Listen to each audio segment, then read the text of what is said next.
Hai, gue Akbar. Welcome to my podcast.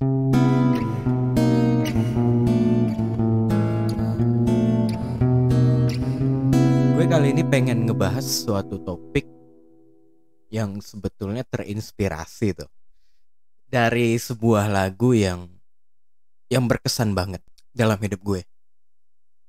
Karena saat itu gue memasuki fase yang bener-bener down lah. Adalah satu momentum yang nggak bisa gue ceritain di sini karena terlalu privasi ya. Tapi intinya gitu. Lagunya itu judulnya itu Sementara dari Flood.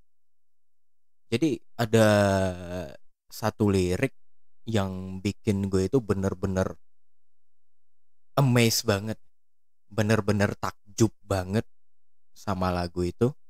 Jadi bunyi liriknya itu nikmatilah lara. Wah, itu dalam banget tuh bagi gue tuh. Karena saat itu gue mengalami pergolakan batin yang amat sangat luar biasa. Ditambah lagi semua permasalahan-permasalahan hidup di momentum itu terflashback semua. Sampai gue inget momentum-momentum gue zaman SMA dulu, dimana saat itu gue sempet kepikiran gitu ya, ingin melakukan percobaan bunuh diri saat itu. Karena udah frustasi banget sama kehidupan, terlalu banyak pressure yang gue dapatin dari kehidupan ini. Sampai gue ngerasa, gimana sih Tuhan ini? Kok tega banget ya? Bikin gue ngedown, bikin gue sampai di titik, wah gila banget lah. Sampai di titik yang gak bisa gue ungkapkan dengan kata-kata saat itu. Intinya nafas aja ya, gue males gitu loh. Gue males nafas. Sampai gue ngerasa kayak gak ada artinya sama sekali hidup ini. Mungkin teman-teman sekalian pernah mengalami itu juga, dimana merasakan sebuah perasaan atau tekanan batin yang amat sangat luar biasa, hingga akhirnya ngerasa kayak Tuhan ini nggak adil, bahkan nggak ada Tuhan di dunia ini. Sampai ngerasa seperti itu.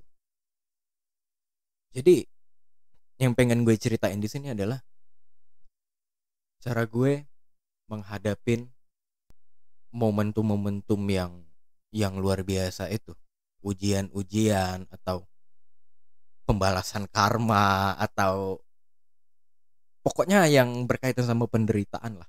Yang penderitaannya itu bukan bukan cuma sekedar penderitaan yang menurut gue sih bukan penderitaan yang biasa aja ya.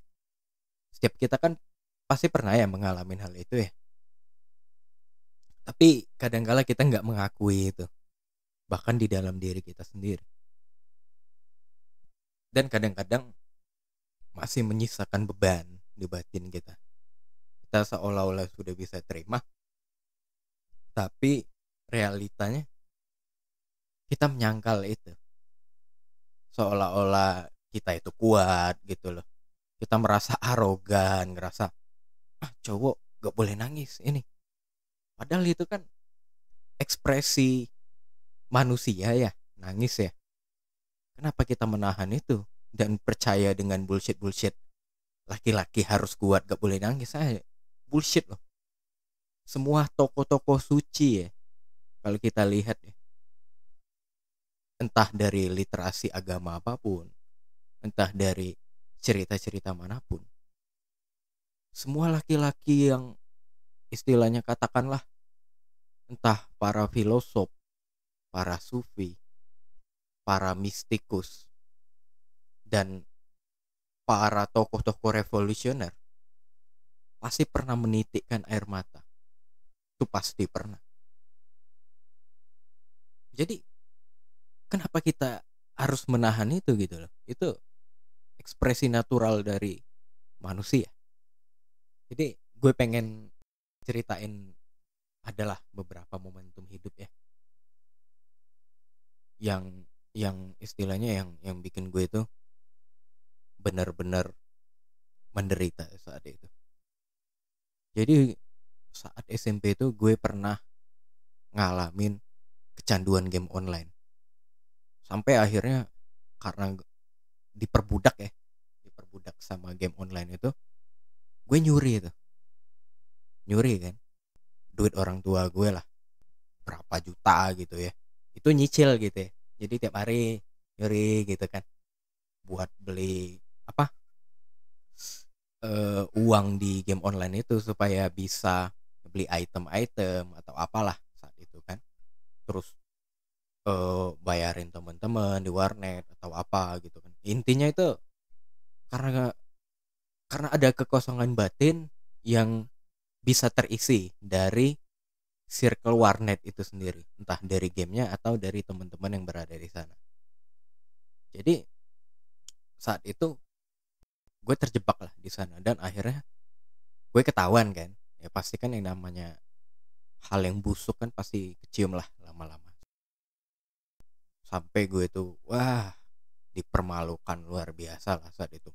Sampai datang tuh apa operator warnet tuh ke rumah ya, itu waktu bulan puasa tahun berapa ya, tahun 2010 kalau nggak salah. Iya 2010 dia datang kan bulan puasa. Wah, bilangin sama orang tua gue bahwa gue tuh utang sama dia gini gini gini segala macam. Wah saat itu gue ngerasa kayak habis nih harga diri gue. Itu yang pertama. Yang kedua, ada lagi momentum di mana SMP juga sih, sekitar kelas 3 ya. Gue nembak satu cewek yang udah lama banget ya. Gue kagumi gitu ya saat itu. Kayaknya gue cinta juga saat itu ya. Gue tuh suka sama dia tuh dari kelas 1 SMP tapi baru kesampaian di kelas 3 karena nungguin dia tuh saat itu kan. Nungguin dia putus tuh sama pacarnya. Yang kebetulan pacarnya itu kenal juga sama gue. Saat itu masih temen juga tapi nggak terlalu deket atau gimana gitu ya. Jadi gue nembak lah. Nembak sambil nyanyi-nyanyi itu depan di depan kelas itu konyol banget sih kalau inget hal itu. Kayak film-film FTV gitu loh. What the hell gitu. Jadi setelah itu singkat cerita diterima lah. Tapi diterimanya itu karena kasihan gitu loh. Jadi setelah 3 hari dia mutusin gue itu tadi itu. Wah, itu konyol banget lah. Nah terus ada lagi momentum di mana gue pacaran waktu kelas 3 ya, kelas 3 SMA saat itu. Ya inilah kan natural aja kan berjalannya gitu kan, sama-sama klik sama si cewek itu.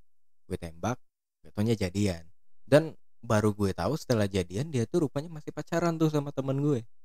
Dan itulah kenapa gue bingung tuh saat itu, ini kenapa ya temen gue ini kok sikapnya rada aneh ke gue gitu kan. Rupanya dia pacaran tuh dan sama cewek yang baru gue tembak ya. Dan gue nggak tahu gitu loh, nggak tahu kan. Jadi ya gue sendiri nggak enakan gitu loh saat itu. Tapi ya udahlah, berjalan natural saat itu kan. Dan ya pacarannya paling ya 2 bulanan putus gitu. Tapi setelah itu malah si ceweknya malah ngontak gue terus. Dan gue juga ngontak dia lah, sampai berjalan berapa lama gitu ya. Sampai akhirnya ya deket banget lah. Intinya kalau dia punya permasalahan yang mungkin berat banget, pasti ceritanya itu ke gue selama beberapa tahun, selama dari 2014 sampai 2020 ini sebetulnya. Nah jadi si cewek ini nih yang memang ya gue ngerasa saat itu sih memang beneran cinta ya sama dia ya. Gue terima dia apa adanya. Dia mengalami banyak perjalanan hidup yang kelam gitu loh. Dia intinya dia terjerembab di pergaulan bebas lah. Dan dia ceritain semua tuh sama gue tuh. wah gue tuh gini loh, gini gini gini gini, gue sampai seperti ini apalah segala macem gitu kan. Dan gue terima dia apa adanya gitu loh. Dia punya pacar, ya gue terima, karena bagi gue adalah mencintai dia, titik. Karena cinta itu masih ada ke dia, dan gue nggak ngarepin apa-apa gitu loh. Kalau kalau memang suatu saat dia ya, mau ninggalin ya terserah gitu kan. Karena memang dari dianya sendiri dia nggak, ya mungkin nggak punya perasaan cinta itu lagi. Tapi saat itu memang,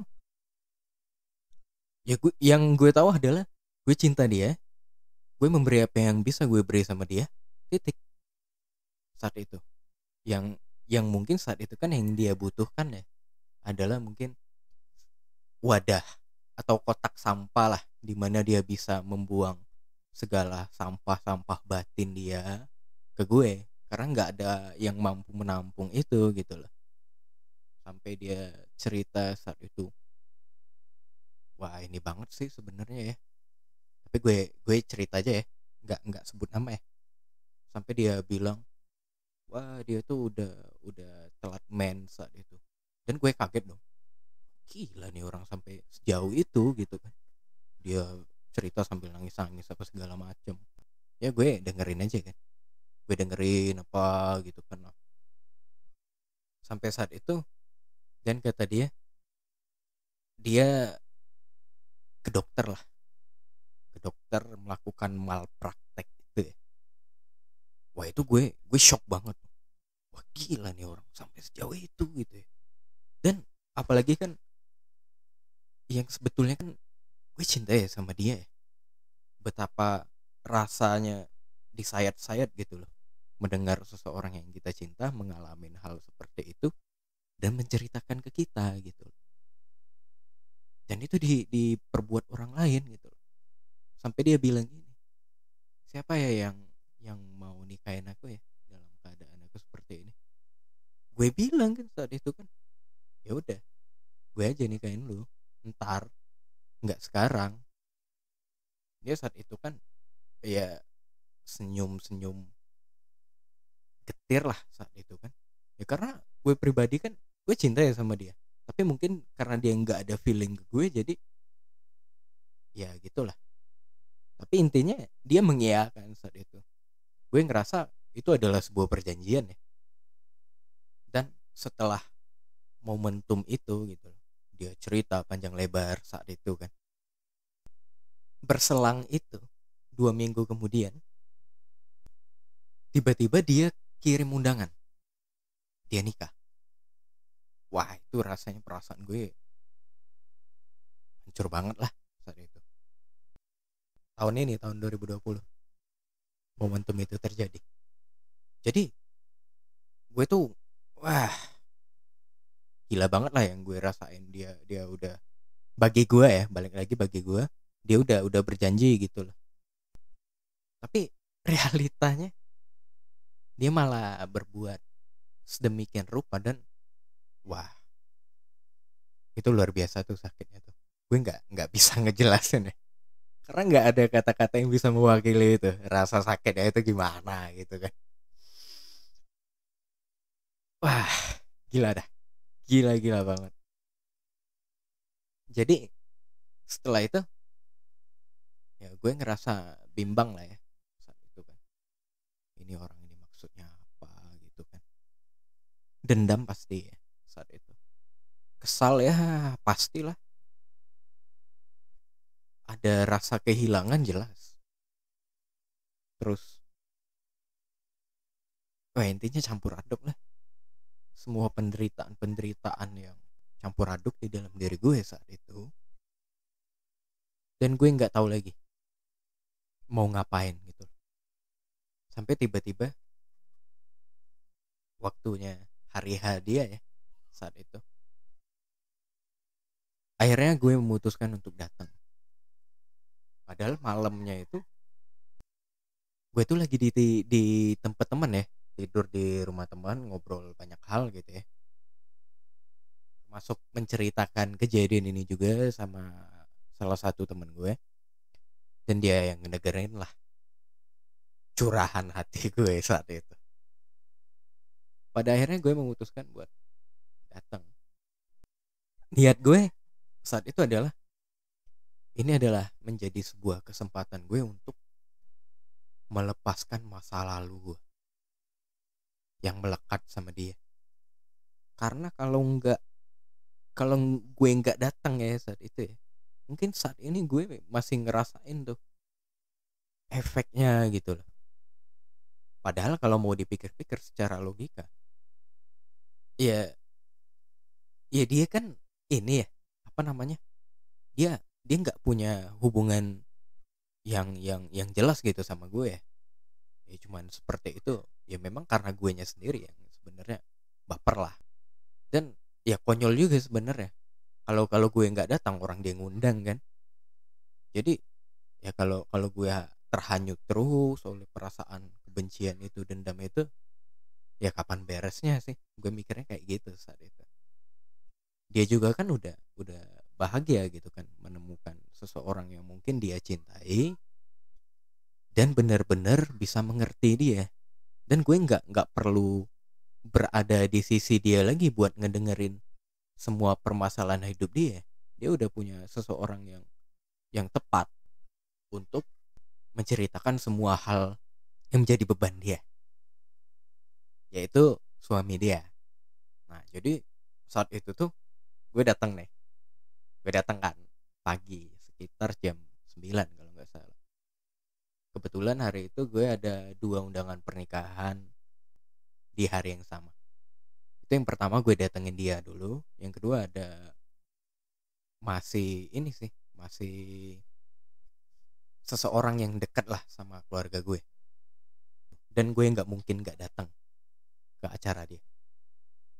Jadi saat itu jam 9 gue berangkat, datang ya, datang ke sana, disambut tuh sama teman-teman dia tuh. Wah itu anjir banget tuh, gila banget tuh. Karena circle pertemanan dia tuh circle pertemanan gue juga gitu loh. Jadi mereka tuh tahu kalau gue tuh dekat banget ya sama dia. Jadi waktu ya di meja tamu ya, ngobrol ya sama teman-temannya, sampai ada salah satu temennya yang bilang, harusnya kamu ya yang di sana ya. What the hell, itu yang gue rasakan tuh, wah anjing nih orang. Gue ngerasain, tapi ya gue terima saat itu karena itulah realitanya gitu. Dan saat itu kan gue masih memendam perasaan itu. Jadi di saat itu tuh gue tuh gelisah gitu kan, hidupin rokok gitu, mati nyambung lagi. Ya pokoknya wah nggak enak banget lah suasana seperti itu.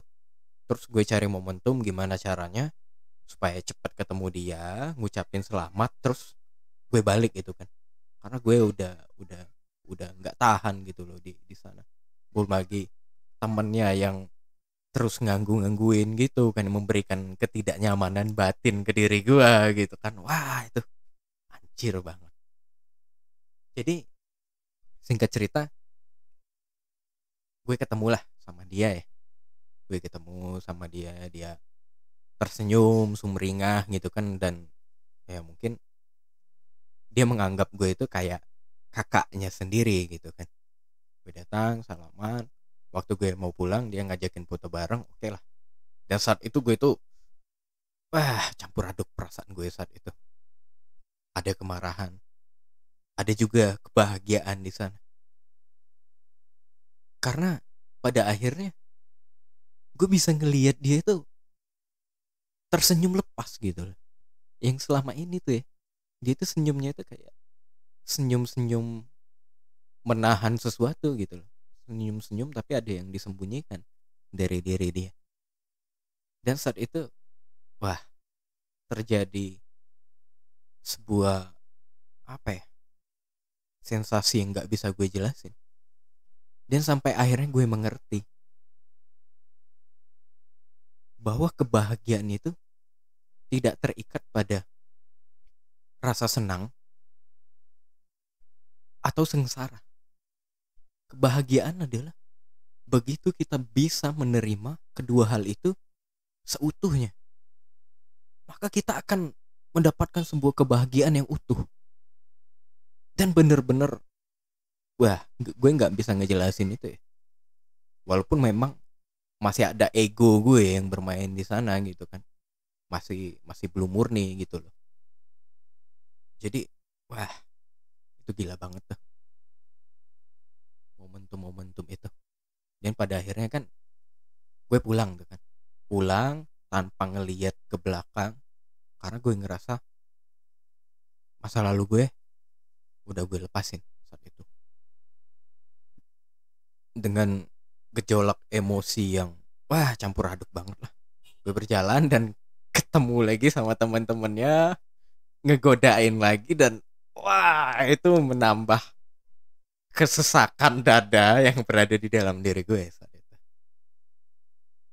Nah jadi gue langsung aja kan, langsung cabut, bawa motor ya, jalan lah, jalan ke acara nikahan selanjutnya. Jadi di perjalanan itu gue itu teriak-teriak sendiri gitu loh. Ada teriakan kemarahan, kayak kayak orang gila lah pokoknya di jalan ya saat itu ya. Gue teriak kayak orang gila. Terus ada rasa syukur juga bahwa gue udah lepas gitu loh. Ada rasa senang juga gitu kan di sana. Tapi masih ada kemarahan. Wah, itu nggak jelas banget lah saat itu. Tapi yang gue pahami sekarang, kalau gue nggak mengakui itu, dalam artian gue dendam atau masih baper ya sama kejadian itu, gue nggak bakal menemukan apa itu bahagia sesungguhnya, siapa diri gue yang sebenarnya, untuk bisa sampai ke titik ini, sampai ke titik di mana gue bisa merasakan kebahagiaan atau katakanlah sebuah kenikmatan dari kesengsaraan itu sendiri gitu loh. Dan pada akhirnya gue memahamin sebuah filosofi Jawa kuno. Jadi bunyinya itu kalau nggak salah, Suro Diro Joyoningrat, Lebur Dining Pangastuti. Jadi artinya itu kalau diterjemahin ke bahasa Indonesia, kebencian, keangkuhan, dan segala macam bentuk angkara murka akan lebur di hadapan cinta dan kasih sayang. Akhirnya gue paham itu gitu loh. Karena gue cinta sama dia. Mungkin pada saat itu gue sampai di titik dimana unconditional love saat itu. Makanya ada perasaan bahagia gitu loh, melepaskan kepergian dia lah dari kehidupan gue gitu kan. Ya mungkin selama ini gue ngerasa melekat lah sama dia ya, dan penuh harapan-harapan yang sebenarnya yang bakal membawa gue ke jurang kehancuran. Karena begitu kita berharap, kita pasti kecewa gitu loh. Itu bagi gue sih pasti ya. Begitu gue berharap sama seseorang, pokoknya sesuatu yang di luar diri kita, gue pasti dikecewakan sama siapapun. Makanya akhirnya gue menyadarin bahwa hidup ini nggak perlu berharap gitu loh. Kita tuh cuma perlu berdoa dan melepaskannya ke Tuhan, bukan kita genggam sendiri. Karena pada akhirnya gue memahamin bahwa harapan itu adalah bentuk dari kesombongan kita, dimana kita ngerasa bisa mampu mewujudkan apa yang kita impikan tanpa adanya kehendak dari Tuhan gitu loh. Jadi kalau kita melepaskan harapan itu kan kita menyerahkan seutuhnya ke Tuhan. Kita cuma cukup take action, terserah berhasil atau enggak gitu loh. Karena memang realitas hidup tuh seperti itu. Jadi semuanya itu sebenarnya polanya sama ya. Entah itu ke cinta, entah itu ke mimpi-mimpi atau ke apapun ya. Bagi gue balik lagi ya. Jadi balik lagi ke topik tadi. Gue memahami seperti ini. Begitu kesengsaraan bisa kita nikmatin, apalagi yang mampu menjajah kebahagiaan kita gitu loh. Apalagi nggak ada. Karena pada hakikatnya kita sendiri yang menciptakan kebahagiaan itu. Kita sendiri. Jadi yang di luar itu hanyalah alasan-alasan aja yang memperkuat. Tapi intinya gitu sih, kita sendiri yang menentukan, kita sendiri yang mengizinkan kita ini boleh bahagia atau enggak. Karena sebenarnya hal apapun, hal sesepele apapun bisa membuat kita sengsara loh. Kayak misalnya handphone lowbat, itu bisa bikin kita sengsara gitu loh. Ada juga sebuah momentum yang sangat kecil bisa membuat kita amat sangat bahagia. Misalnya kita sadar bahwa kita bernapas hari ini, bahwa sebenarnya kita dikasih penglihatan gitu loh. Mata sama penglihatan itu beda ya. Orang buta itu punya mata, tapi mereka nggak bisa ngelihat. Itu anugerah loh. Dan ada orang yang punya telinga, tapi nggak bisa mendengar. Makanya mereka dilahirkan bisu. Padahal mereka punya telinga. Jadi sebenarnya itu semua itu anugerah gitu loh. Kayak berpikir, kayak merasakan. Ada beberapa orang yang dilahirkan nggak bisa merasakan aroma gitu loh. Ada sindrom seperti itu. Jadi kita yang terlahir secara normal ya. Karena kalau gue bilang sempurna ya, sebenarnya semua manusia itu sempurna bagi gue, balik lagi. Tapi nantilah kita bahas hal-hal yang itu, nanti topiknya terlalu jauh. Jadi intinya soal kesengsaraan itu tadi. Untuk menikmati kesengsaraan itu atau menikmati lara itu ya, yang perlu kita lakukan adalah mengakui bahwa diri kita ini menderita. Ke siapa mengakuinya? Ke diri kita sendiri. Gak usah kita mengakui ke orang lain. Orang lain gak sepeduli itu loh. Kita jujur ke diri sendiri, mengakui bahwa diri kita menderita. Kita merasakan penderitaan itu sendiri. Nanti pada akhirnya dia perlahan mengecil perasaan emosi atau tekanan batin itu. Dan pada akhirnya nanti kita bisa melepaskan itu. Itulah caranya untuk menikmati penderitaan itu, supaya kita nggak terlarut atau diganggu terus oleh bayangan-bayangan penderitaan itu yang kadang tiba-tiba bikin kita kesel, kadang-kadang bikin kita kayak terflashback lagi gitu loh. Kalau ngelihat foto seseorang itu kita ngerasa kayak, wah ini terjebak lagi gitu loh. Nah, by the way, setelah gue datang ya ke acara nikahan, yaitu tadi ya si cewek itu ya, nggak berapa lama gue ngerasain gue masih terjebak ya, kayak masih ada harapan-harapan itu. Pada akhirnya gue mutusin ngeblok lah Instagram dia, karena bagi gue udah nggak relevan lagi loh. Istilahnya gini, gue melakukan itu untuk melindungi diri gue dari hal-hal yang tidak diinginkan. Yang pertama, gue pengen mengkat semua momen yang berkaitan sama dia. Bukan berarti gue benci ya, gue berusaha buat ngelepasin dia gitu loh. Yang kedua, dia udah punya suami. Kalau gue berpikiran macem-macem sama dia, gue ngerasa itu nggak fair gitu loh. Itu aneh gitu loh. Dan itu sangat tidak relevan lah dengan keadaan gue yang sekarang.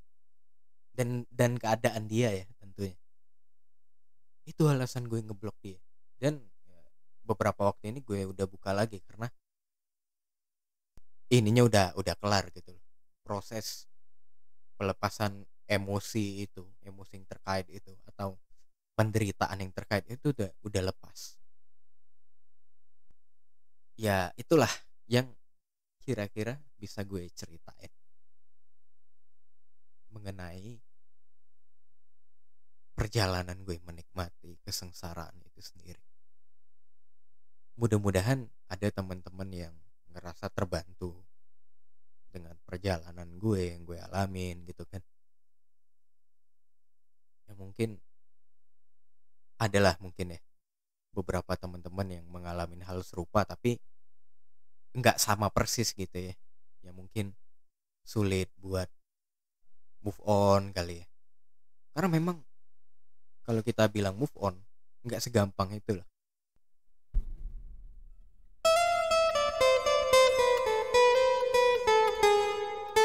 Jadi yang dinamakan move on itu bukan kita menghilangkan bayangan dia di pikiran kita ya, bukan itu. Tapi lebih kepada menerima realita yang terjadi. Kenangan-kenangan indah itu nggak bakal mungkin bisa dilupakan. Kenangan-kenangan yang bikin kita sengsara itu nggak bakal mungkin bisa kita lupakan juga gitu loh. Dia pasti melekat. Yang dinamakan move on itu adalah ketika kita nggak terbawa perasaan itu lagi. Kita menerima bahwa itu sudah berlalu, itu sudah terjadi, semuanya adalah proses untuk kita menemukan sebuah makna kehidupan yang mendidik kita gitu loh, yang menumbuhkan jiwa kita. Sesungguhnya itu segala kisah perjalanan hidup itu kan difungsikan untuk itu, supaya kita nanti kembali kepada yang maha cinta itu. Gue paling suka tuh nyebut Tuhan tuh yang maha cinta, karena dia yang punya hak penuh atas cinta itu sendiri. Dan anehnya ya, setelah gue melepasin dan menyadarin ya makna-makna yang tersingkap dari momentum gue sama si cewek itu tadi yang ninggalin gue nikah itu tadi, tiba-tiba cintanya itu hilang dengan sendirinya gitu loh, dan digantikan dengan sesuatu yang baru. Entah itu sosok orang yang baru, atau sebuah kegiatan, atau sebuah benda gitu loh. Jadi dia berpindah gitu, karena mungkin tugas dari cinta yang dititipkan ke si cewek itu udah tuntas gitu loh. Dan wah, itu aneh banget sih. Tapi itulah yang memang gue alamin sebetulnya. Jadi yang gue pahamin bahwa cinta itu sendiri datang tanpa alasan, tapi dia ada karena suatu alasan. Kadang-kadang untuk dipersatukan, kadang-kadang untuk mengajarkan hal-hal yang berguna bagi hidup kita. Ini opini gue. See you di episode selanjutnya.